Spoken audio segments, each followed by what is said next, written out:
Two countries, two political choices, and one question. What really changes when politics changes? In Iceland, voters are deciding whether to reopen negotiations on EU membership, a process frozen since 2015. It sounds like a domestic issue, but with tensions in the Arctic, uncertainty over the US-Europe relationship and new pressure on European enlargement, Iceland's decision could matter far beyond the island. Then we move on to Britain. Andy Burnham has inherited a difficult relationship between Labour and business. The party once promised companies that growth would be its priority.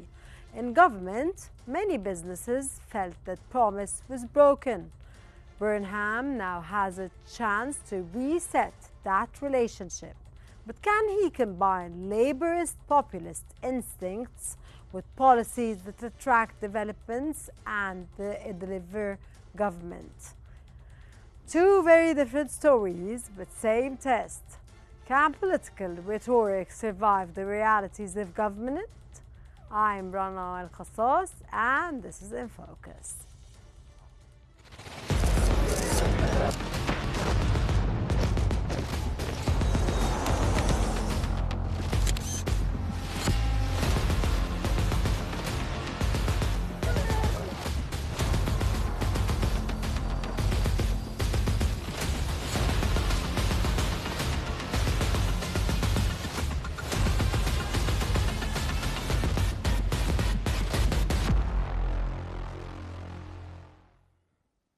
Iceland is not voting on EU membership itself.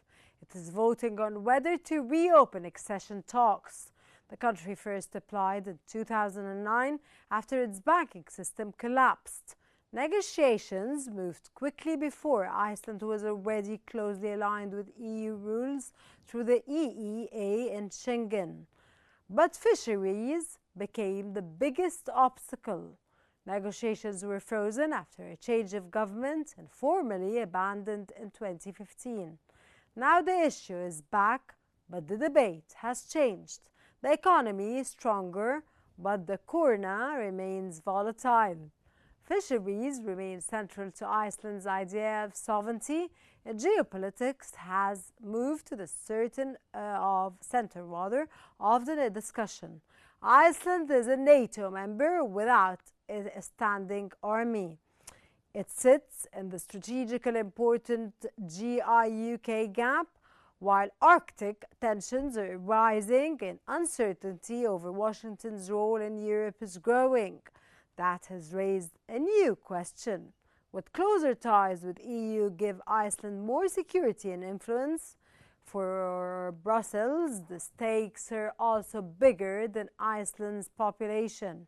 A yes could give new momentum to enlargement and strengthen the EU's geopolitical credibility.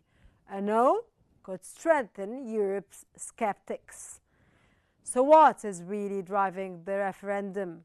Let's ask our dear guest, Mr. Karl Boudenbacher, former president of the EFTA Court. It's a pleasure to have you with me today, sir. And it's, of course, I know you know much about this, so you're going to be giving us so much of information. Thank you very much for being with us, and thank you very much for your time. Sir, let's start with the basics. Iceland is already deeply integrated with EU. Why reopen the membership question now? Yes, well, I'm very happy to be with you tonight. This is the question I have asked myself too. Iceland has basically everything it needs, and this focus on the geopolitical situation is new. When Iceland started in 2009 with the first attempt to join, this was not on the table. This has come up the last years, and I pretty much feel that this is not a real reason for Iceland to join, because even if one would assume that the United States has become somewhat unreliable, and the President of the United States has made strange threats with regard to Greenland in particular, one must not overlook that the European Union is not a military organization. And I have carefully read what the former Secretary General of NATO and former Prime Minister of Norway has repeatedly said. He said, if Iceland feels that it needs security, then NATO is the right organization and not the European Union. Okay, sir, the 2009 application was mainly about economic stability. Is today's debate really about geopolitics? Well, that's what the government is saying, or at least certain members of the government. But I mean, one must not overlook that if Iceland joins, then this is going to have certain consequences, in particular with regard to the exemptions which Iceland enjoys under the EEA agreement. I may just mention fisheries and agriculture, but also foreign trade and foreign politics, and probably also currency. Iceland is not part of the European currency.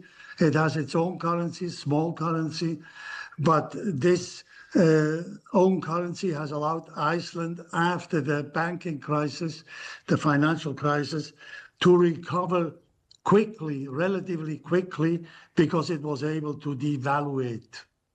Okay, sir, I'd like you to walk us through, at the beginning of your interview, you mentioned that you really don't know, of course you know everything, but it was like metaphorically when you said, I don't know what you're asking about, because when I asked you about Iceland is already deeply integrated with the EU, why reopen the membership question again?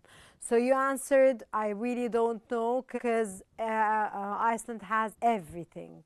And now, as you're mentioning, it's been walking through everything. Why is Iceland moving or trying to obtain this from your own perspective, sir? The EEA, yes. of course, financial problems that they had.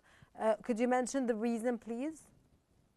Well, in my view, it is just the initiative of a few politicians who would like Iceland to be part of this bigger entity of the European Union.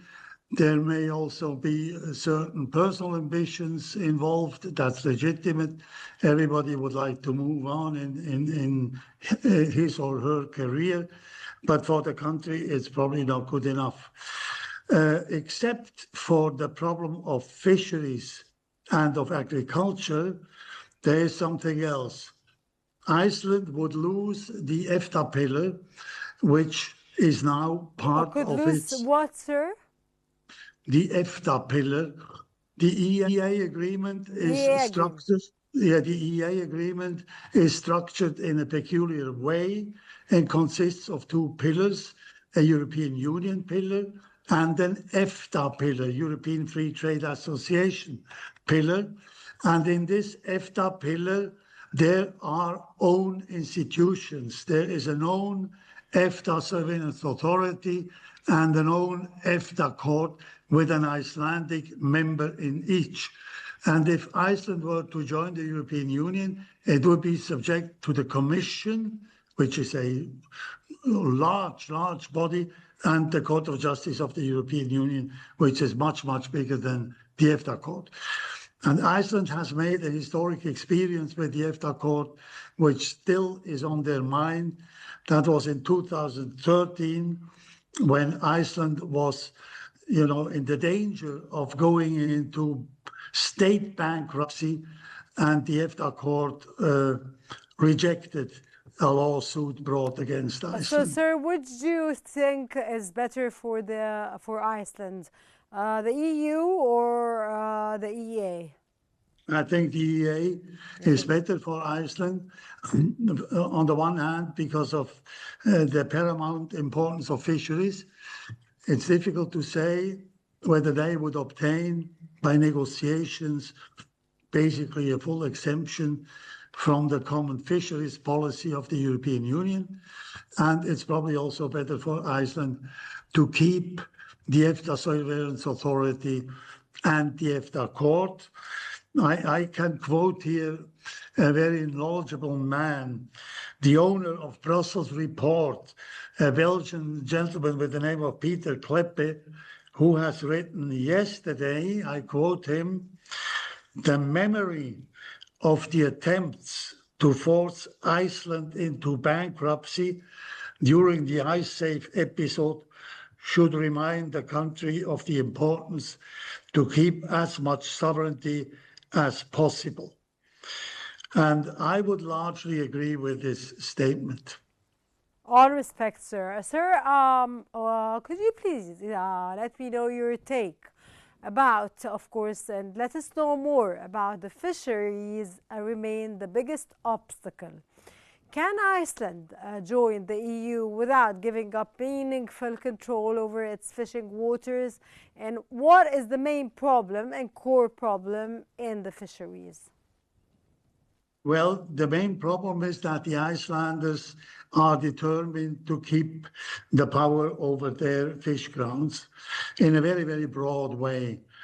And obviously, you know, the European Commission is making now promises here and there because they try to lure Iceland into these negotiations. It is difficult to imagine that a new member state will obtain a full exemption of a common policy.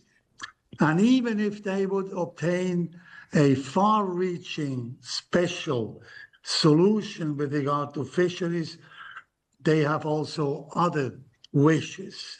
For example, their agriculture is in a peculiar situation if you look at the geographic location of the country and the climatic situation of the country. And at the end of the day, you cannot join the European Union based on an accession treaty, which essentially consists of exemptions. That wouldn't make sense. True, sir. Thank you so much for your intake. Iceland already adopts much EU legislation through the EEA, but has little say in making it. Does membership actually give Iceland more political influence? Well, you know, that is, in my view, that's an instrument of or an argument of armchair professors. And what you want to have in terms of influence if you are 400,000 people and you can sit at the table, but the really important questions are going to be decided by others. So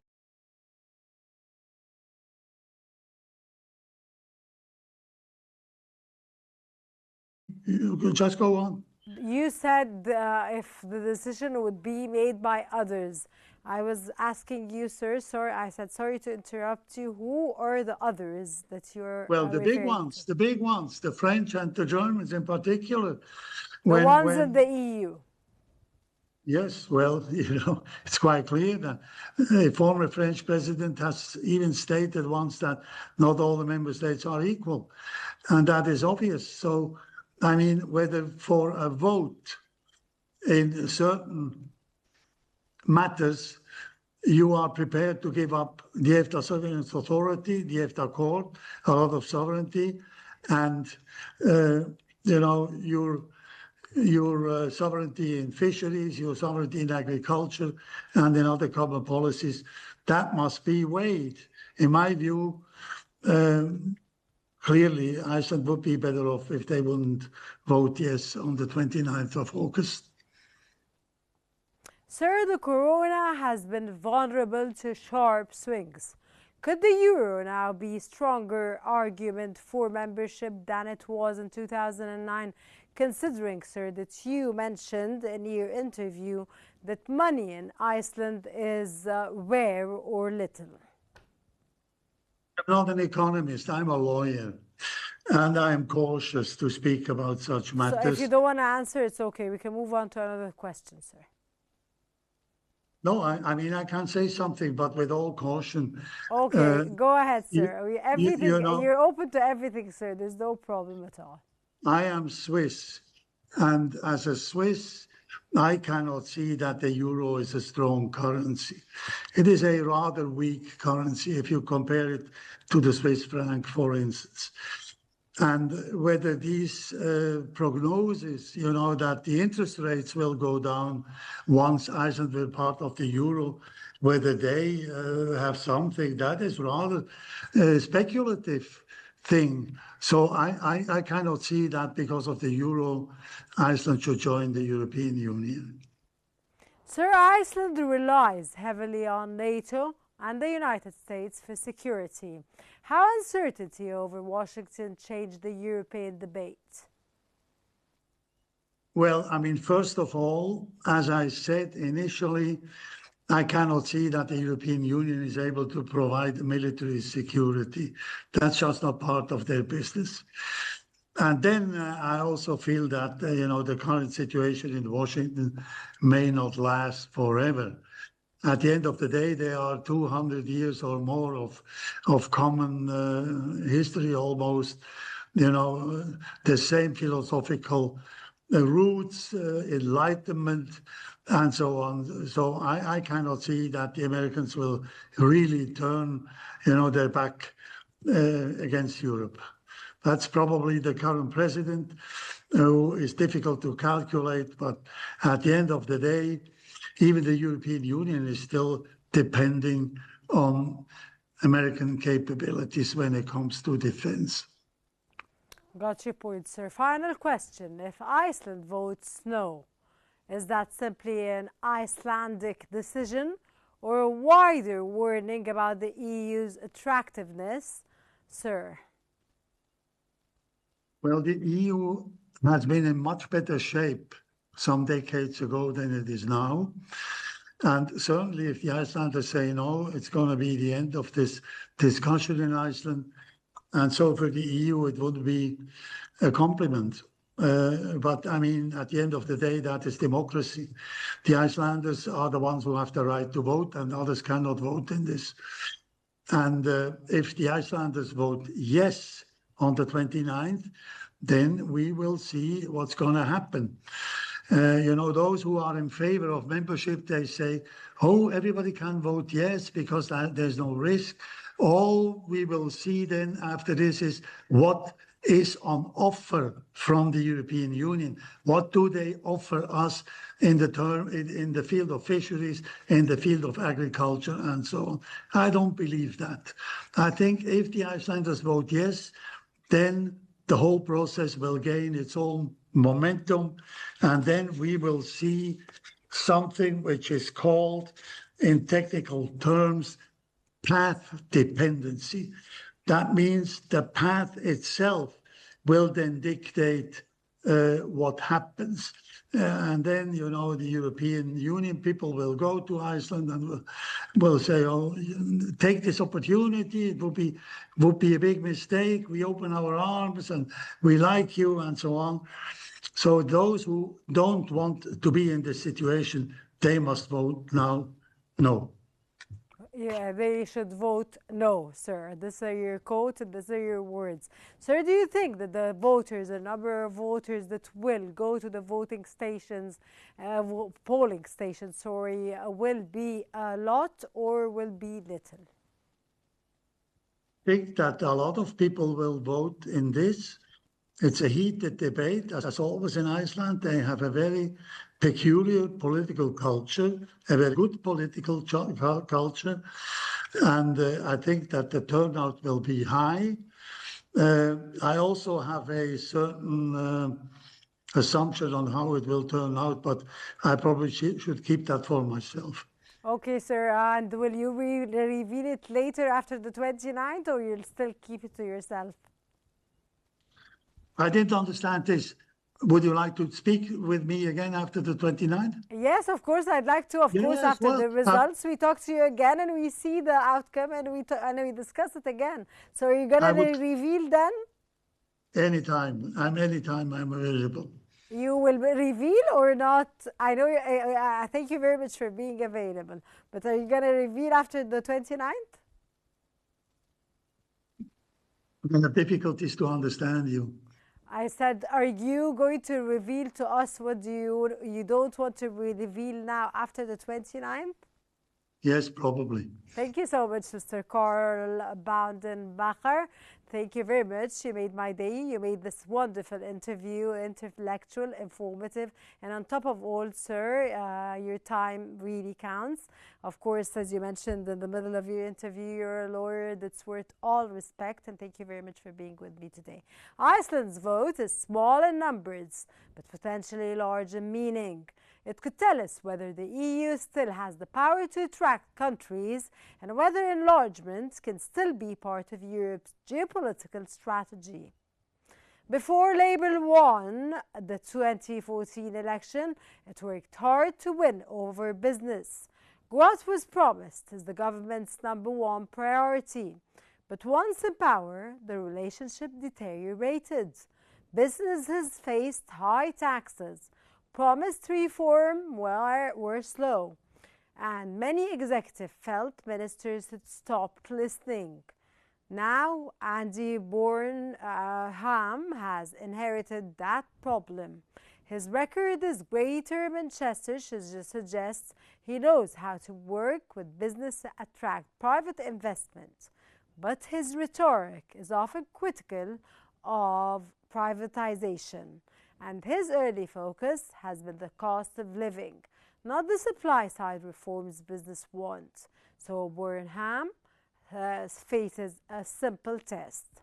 Can he sound anti-establishment while still being pro-investment? And can Labour rebuild business confidence without abandoning its political identity? Let's ask economist and political analyst Babak Imamian. A very warm welcome, sir, and it's a pleasure to have you with us today in this very contentious, of course, discussion. Babak, what went wrong between Labour and business after the 2024 election? And please, I want the answer to be to the point. Good evening, and thank you for your question. Well, actually, your answer is in itself that when the left of politics has an ethos that everything is good about public sector is the solution. More government is solution, and private sector is the evil. You cannot have a cooperation. And the whole left of politics, they are one issue politicians, and that is to give all the controls to the public sector, to the government. They have one. They have no interest in growing the economy. They have no interest in solving the problems, because in their opinion, government will solve everything. But if you look at it in history, government has been the problem, especially large governments. And the smaller the government is, and the larger the private sector is in a country, the more successful that country becomes. But that is totally against the ethos of Labour Party. That's why they find it difficult to have any close relationship with private sector. Burnham has a strong record of working with private investors in Manchester. Should businesses trust that record? Well, it's very interesting. You mentioned Manchester. Allow me to describe Manchester. Manchester is the sport capital of Britain. And for that reason, it has two of the most famous football clubs, Manchester United and Manchester City. And because of that, a lot of growth happened, regardless of who is the mayor of the city. So they have that. And also, there are lots of engineering, a small engineering site around Manchester. And Manchester benefits from great technical universities. So this idea that this mayor was responsible for the growth in Manchester, it is not there. I give you one example. He made a promise that he would eliminate rough sleeping, that is, homeless people who sleep on the streets. He promised to do that. He couldn't do that. He hasn't done that. He could not deliver that as the... Why couldn't he do this, sir? Sorry? Why couldn't he do this? That's a good question. The reason is because he is incapable. He has no idea. He just makes promises. Like all the people on the left, they just talk. Doesn't he have consultants, sir, that tell him what to do and what not to do? the point is, in order to, for example, rough sleeping, it's only a small figure in Manchester. We are looking about something like in the figures of 500 to 600 people a night. And yet for that, you need a budget. He couldn't get the budget for that because he could not grow the economy of the Manchester Sir, can I please here interrupt you and ask you a question? You said he couldn't get the costs, so it is not his own personal problem. It is the problem of of course, the agencies or the people responsible of giving him the money. Well, when you make a promise to deliver something, like I promise to create a company or deliver a product, if I don't, then I go bankrupt or I lose the company. But these people come with ideas, and when their ideas doesn't work, they get no repercussion. There's no accountability. So none of these politicians have ever delivered a product or made anything or been in production lines. All they've done is talk about ideas. And when their ideas doesn't work, they get no repercussion. When the ideas work, they take all the credit for it. That's the problem with the left of politics. It is all about ideas and no products. Sir, he talks a lot about the cost of living, and I think we've been discussing this. Less about growth, cost of living, and but less about growth. Should business be concerned in this case? Well, it is very interesting you bring that topic, and thank you for bringing that up. My pleasure, Recently, sir. he has said that he's allocating time to a listening tour about cost of living. And I don't know what is the purpose of a listening tour. I mean, we all know there is a major issue, or it's been a major issue for the last 6 or 7 years since COVID on the cost of living. So this idea now that our new prime minister, which has been mostly absent, he hasn't been anywhere, and now he's behaving like a religious priest. He wants to go and listen to people, have empathy with them, and comfort them that things will be better. But right now, what people want, solutions. They want leaderships. And there's a lot of things he could do. Allow me to give you an example. For example, in housing. Right now, we have a housing crisis because not enough money goes into housing. All he has to do is reduce the tax on a stamp duty. A stamp duty is purchase tax. Now, the purchase tax is, if you buy a property, it goes anywhere from 3% to 15%. All he has to do is reduce that to 1%, flat 1%, as it was. Did he actually reduce it, sir? I beg your pardon? Did he actually reduce it to 1%? He should do that. No, he hasn't done it. He hasn't, and he's in which plan or when is he supposed to do this? He's not doing that. I'm giving you. If he doesn't do this, then nobody's gonna buy, and it's gonna be a bigger problem. Well, this is the idea. I'm saying the taxation is so high on properties that people find it difficult to transact properties, to buy properties, because if you want to buy properties, small properties will be 3% tax, but it goes up to 15% on tax on larger properties. So that has restricted purchase of property, transaction on property. The other thing is the interest rate is too high. The UK, Britain interest rate is about 2% higher than European interest rate. And also the third, the banks are reluctant to lend money to people to buy properties. It's very difficult to obtain loans. Why are they reluctant, sir? Because the amount of restriction that has been introduced into the system, it is totally unnecessary.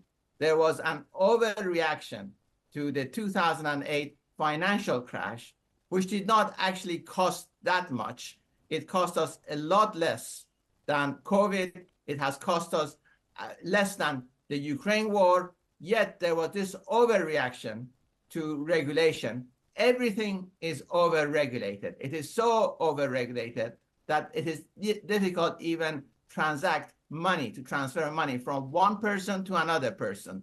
You have to explain constantly to the bank why you are transferring money between yourselves. Sir, it's a big problem. Sir, there is a question I want to ask you in this, of course, context of taxation. which was very important in the United Kingdom, which was the value-added tax for foreigners that used to go and visit, tourists that used to go and buy and shop in shops, of course, all over the United Kingdom. And then suddenly the value-added tax was cancelled, which made people go to other, or tourists go to other destinations, like of course Paris and of course other countries, to of course buy cheaper shopping and have their value-added tax back again when they're coming back to their countries, because foreigners are not supposed to be paying tax when they're just on a tour, or they're just having fun, or it's their holidays. Well, I totally agree with you, and again, thank you for bringing that up. That's extremely a bad policy. It has hurt the UK luxury market. It has hurt the UK hospitality. It has hurt UK general retail and tourism. And yet the government is committed to that extra tax, value-added tax applying to the tourists and people coming from overseas, which before they could reclaim that tax and they did not have to pay. And because of that, a lot of people, as you mentioned, came to UK to do shopping, and in exchange, they spend more money and more money entered the economy than what with this new extra tax. Surplus, millions and billions of tourists are going to come over to the United Kingdom and buy, because they already have many, of course, I don't know whether I'm supposed to name, of course, places like Harrods, like Selfridges, like places, I mean, London has everything, literally has everything. It's different than other countries that do not offer every single thing that you can ever have in this world. So this is the harm that they did to this when they, of course, canceled the value-added tax. Plus, sir, there's no any plans that this value-added tax is going to be back again ever. They don't put it into their plans. Well, this is one thing, and the other thing is, before, if you were not born in this country, which is deemed as non-domicile, you were not taxed on your overseas assets. So if you are somebody from Middle East residing in United Kingdom, even if you took the British citizenship, but your assets in Middle East were not taxed, or you were Americans, if you were here, your assets in America was not taxed. But since they've introduced that also taxation for non-domiciled, that is now, it's gone. Everyone is considered domiciled, so they are taxed totally. A lot of Americans who were residing in UK have left. A lot of Middle Eastern have relocated. So there are two policies that you mentioned. One is non-domicile taxation. Mr. Babak, I know, of course, that we have to discuss this war because it's a really interesting issue, and we're going to be discussing it again and see what Andy Burnham is going to do to this country and put it back on track or not, because what's happening in the United Kingdom is really annoying and really for everyone, for all the citizens in the United Kingdom. But before we leave, I'd like to mention that taxes in the United States were always added when we used to buy there. Tax was added on the till, opposite to what used to happen in the United Kingdom. My final question, sir, because I have to wrap up now, is in 10 seconds. Can Andy Burnham take like a populist, but talk rather like a populist, but govern like a centrist? I think his future is very much deemed to be like Keir Starmer. I cannot see him. Keir Starmer, so that he's going to leave again. So how many prime ministers are we going to have in this country in a few months? Can I just give you one example? On a day that Andy Burnham was opening an office, a version of number 10 at Manchester, which was totally unnecessary to have a prime minister office in Manchester. On the same day, President Trump was relaxing regulations on nuclear power stations and allowing them to be streamlined so there will be no more nuclear power generated plants in the United States. So the comparison, one prime minister, one leader is opening an office, the other one is encouraging more nuclear power station. That's the difference between the two leaders. Wow. Sir, there's no more 10 Downing Street now? Sorry? There's no more 10 Downing Street now? It's Manchester? Well, there is a new Downing Street. We have a London number 10 Downing Street. And now, since Andy Burnham a few weeks ago, he opened the number 10 at Manchester. Wow, that's new, and that's with the same color 10 door. Downing Street, of course, was historical since Margaret Thatcher and others, of course. Thank you, Yes. Black Imamian, of course, for your interesting, intellectual, and informative interview. It really, really, really made my day. Thank you very much. Two very different political tests. In Iceland, the question is whether closer integration with Europe can strengthen a small country's economy and strategic position. In Britain, the question is whether Labour can pursue its political agenda while keeping business confident enough to invest. In both cases, voters are being offered a political choice, but the harder question comes afterwards. Can governments turn political promises into practical results? That was In Focus. I'm Ronald Qassas. Thank you for watching. Coming up next, top stories with Henry.